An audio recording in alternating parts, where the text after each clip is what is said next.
Hello everyone, this is episode 6 of the Road Towards Chess Champion, and in this episode I'm going to be recapping my round 6 game from Aeroflot Open 2025. So let's hop right into the game. I was playing against Andrei Skvortsov. His rating is 23-21, and I was playing with the white pieces. I started the game with e4, goes d6, d4, knight f6, knight c3. It goes e5, knight f3, knight b7, all pretty standard up to this point. But here comes the first kind of uh, surprise for my opponent in this game. I go rook g1. Now, I didn't really want to go for the main line with bishop c4, because after bishop c4, black plays bishop e7, castles, rook e1, c6, and a4. And yes, white has slight advantage here, but the position is kind of dry, you could say, and it's very positional.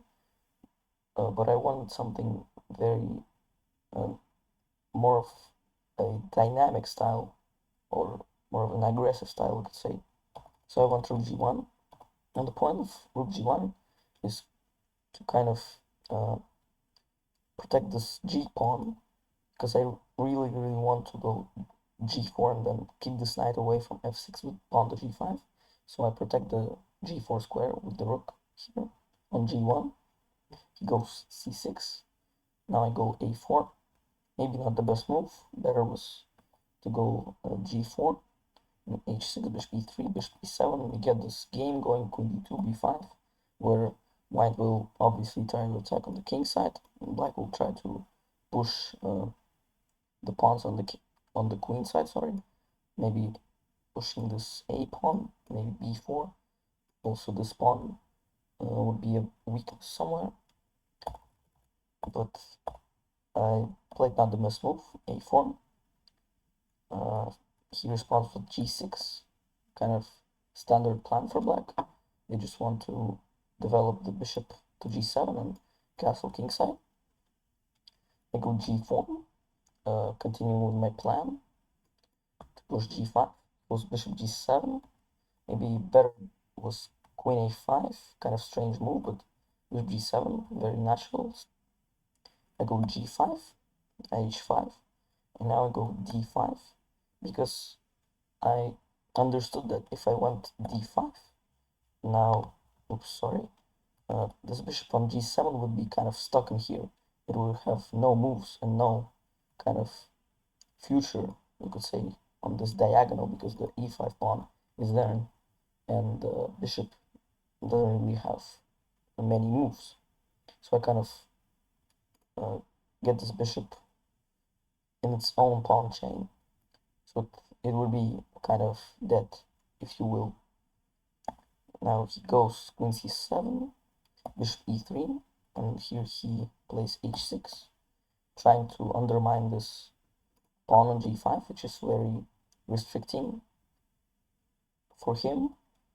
I protect it with h4, a very natural move, maybe, although computer suggests queen to d2 and just take on g5 with the knight. But still, h4 is very natural. Takes, a6, to kind of just maybe take control of the b5 square, and maybe planning rook b8 and pawn to b5. Kind of standard plan for black in these types of positions. A6, yeah. I go a5, because I understood when he went a6 that this square on b6 is very weak, and if I can kind of push the pawn to a5, then maybe play queen d2 and knight e4 and get this knight to b6. Black would be in a very unpleasant spot. He goes c5, kind of closing up the position. c5 is a slight mistake. Better for him would have been kind of trying to get his rook on h8 into the game with knight f4. I can't really take this knight, because if I do, the bishop would kind of become alive on this diagonal, you could say, and I would have a lot of weak squares on e5 and c5 because I don't have the dark square bishop anymore. So taking on the 4 is not really an option. I could have gone knight d2, kind of angling for this b6 square, and we get kind of a positional game. After knight takes d5, he takes d5, but he decided to close the position up with c5. I respond with knight to d2, again angling at this c4 square, maybe trying to get my knight into b6. Goes knight f4, and here I play knight e4. Not the best move really. There was a tactical chance in this position which I missed, and the tactical chance is pawn to b4. Very, very nice kind of tactical move, because the point is that if you take on b4, white goes knight to e4, kind of angling to this b6 square, and you can't really take on e5 because I would go knight b6 and attack your queen and the rook on e8. And my next move would be knight c4, and just I would take this pawn sooner or later because you can't really protect it with black. I will just go queen d2, for example, and take this pawn. The pawn on d6 is a weakness. The square on b6 is a weakness. Black has a lot of weaknesses, maybe even c4, c5 breaks in the future. But I missed b4. I played knight e4 instead. Not a really bad move, but still could have been better. Takes on a5, I take on c5, attacking the queen, and kind of intermezzo move. Queen to c7. We trade the knights. Go knight c4. Moving forward with my plan of establishing the knight or the bishop on b6. Goes bishop h3, because if you look at the position, black is kind of stuck because like you don't really know what to do with this king. Like you can't really go and castle to the queen side because obviously bishop b6 is winning, and if you go castle to the king side, the king also would be very, very vulnerable. For example, I could go bishop b6, queen b8. Now this queen is also stuck, and the rook is also stuck, and I will just play something like queen h1, rook h1, queen g3, and queen h4, and try to checkmate the black king, and there's really nothing black can do about it. So it's a very, very bad position. So you can see that black is kind of stuck here, right? So black tries to trade off some pieces, maybe create some activity. Bishop h3, I go knight b6, rook d8, rook a4, kind of nice little move. I want to put my rook on c4 and put pressure on this queen, and also take this half open file. He takes on f1, I take with the king, because I can't castle anymore because both of my rooks moved, right? So I don't really bother moving my king. He goes rook h4, trying to create something. I go rook c4, queen e7, queen f3. He goes king f8, queen g3, just kind of slowly bringing the queen into the game. Rook h5, queen g4. Now he goes king g8, and here I played rook c8, which is an alright move, but king e1 would have been better. It's kind of just trying to slowly improve the position with king d2, sorry, king c1, b3, and king b2, because black is kind of stuck. They don't, black doesn't have a lot of moves, really, because like this bishop's not doing anything, the rook's not doing anything, the knight's not really doing anything. It feels active, but it's not. The queen's not doing anything. Like black is just, black will just slowly run out of moves, and I can improve my position how much I want to. Red decided to rush with rook c8. He goes bishop f8. I take on d8. Queen d8. I try to trade off the queens. He takes, but it's a slight mistake. Bishop e7 would have been better. Obviously, not queen e7 because knight d7 would have been crushed, threatening knight f6 and also angling at this bishop.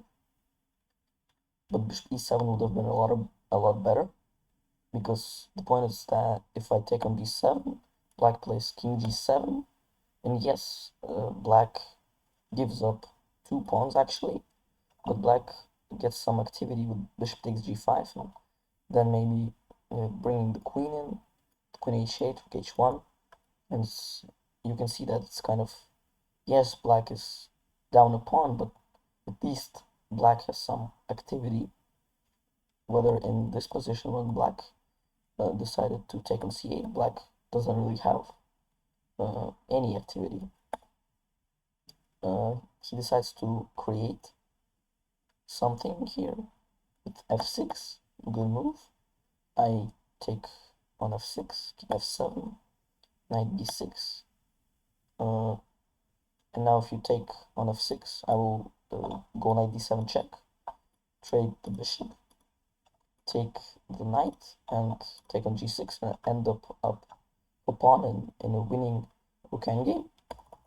So he obviously does not take on f6. Go rook h4. I go c4, just kind of slowly trying to push these pawns to becoming a queen. He goes knight h5. I go f3, protecting the pawn on e4. Go rook h2, rook g2. Now rook g2, it's not a blunder, but it's not the best move, because better would have been this great move, pawn to c5. And the point of this move is that if you take the pawn on c5, now I would go knight c4, protecting the pawn on b2, also attacking the pawn on e5, and also trying to push pawn to d6. And if you take king f6, for example, trying to protect this pawn on e5, I give a check with bishop to g5, king g7, and d6, just pushing this pawn. And as you can see, this pawn is really unstoppable. You cannot go rook d2 because it's obviously guarded by both of my minor pieces, and this pawn is really just unstoppable. And if you don't take on c5, if you take on b2, I take on d6, and just kind of go knight c4 next move, and this pawn is going to become a queen sooner or later. So yeah, I missed c5, I went rook g2, rook h1 check, king e2, rook b1, king d3. He takes on f6 with the knight. I go rook f2, king e8, kind of slowly bringing his king also into the game. Now we shuffle a bit, king c3, knight d7, trade the knights. And here he makes a mistake with pawn to b5. Better for him would have been something like rook to f1, trying to just put pressure on this f3 pawn. So now if I go rook h3 and he goes bishop e7, kind of just slowly waiting because my rook is kind of stuck here, protecting this f3 pawn, and black has some chances to hold on for the draw. But black decides to go pawn to b5. Now I take, and now you can see that black has created another weakness for themselves on b5. So now I can go king b4 and try to take the pawn on b5. Now I do that. I go king b4, goes rook to f1. I go rook to f2, tries to attack my bishop. I go away, goes g5, trying to create something here, maybe pawn to g4 and undermine this defense of the e4 pawn, try to take it. But I go rook g2, not allowing pawn to g4, goes rook f1, I go bishop to f2, he goes rook to b1, attacking the b2 pawn. We go bishop to e3. Here he goes bishop e7, kind of protecting the g5 pawn, so I can't really take because he would take, and rook takes b2, and this would have been drawn rook endgame. So I take on b5 with the king, rook to f1, rook to g3, and we kind of shuffle here because yes, it's winning for white, but not really it's not really obvious how to win in this position with white. So we shuffle. I take the pawn actually. He takes, and he can't really take on f3 because then I would give a check. On g7, king goes away, for example, on e8. Then I just bring my king in and slowly eat these pawns. And this is simply winning position. So he doesn't take on f3. He goes rook to c1. I push and kind of shuffle. I bring my king in, bring my king in again, push the pawn,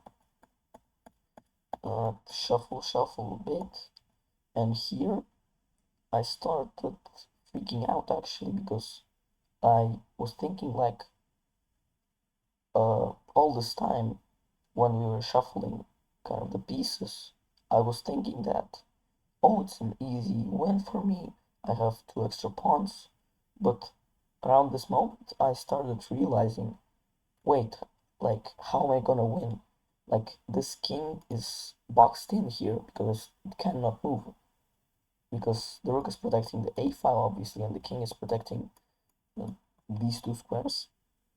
And if you try to check the king, it will just go to d8, and it's still boxed in this on this b8 square. So I started like thinking, wait, how am I gonna actually win? And I started getting really low on time here, and really kind of becoming upset with myself because uh, before it was such a easily winning position, but here I made some problems for myself because I thought it was a very easy win, but uh, I actually realized how to win here, and the idea is actually very kind of nice. And the idea is that we trade these pawns here, then we give a check, and obviously black cannot go to d6 because the king would be free to go to c8. So black has to keep this kind of cage with king d8, and I go d6 here, rook a2 and d7. This is the idea. You might think, oh, like what have you done? This, like, you didn't do anything. The king is still boxed in here, right? But no, actually, the idea is that if you go like any really move, for example, rook to a1, which was played in the game, I just go rook h8, king to d7, and rook to h4. Now I go rook d4 check and free my king here. And if you try to play rook to a8 check, because you might think that the king is stalemated, I just take with the king, and it's not stalemate, and I easily win the game. So the game continues with rook to a1. I give a check, takes, and now I play rook to h4. It's actually very kind of important for the rook to be on h4 because let's say I would have gone something like rook to h2, and now black would just go rook to a3, and if I give a check now, black would go here, and if I step away with the king, black will just give like infinite checks, you could say, because the king isn't really going anywhere because he needs to protect this pawn, right? It's kind of still boxed in here. So it's very important for the rook to go on h4, so that now if you make a move, for example rook a2, I give a check, you go away, and now if you start checking me, I will just run to b5, and if you check here, the important part is that I go to b4, and that you can't continue checking me, and I just queen the pawn. So that's the importance of the move rook to h4.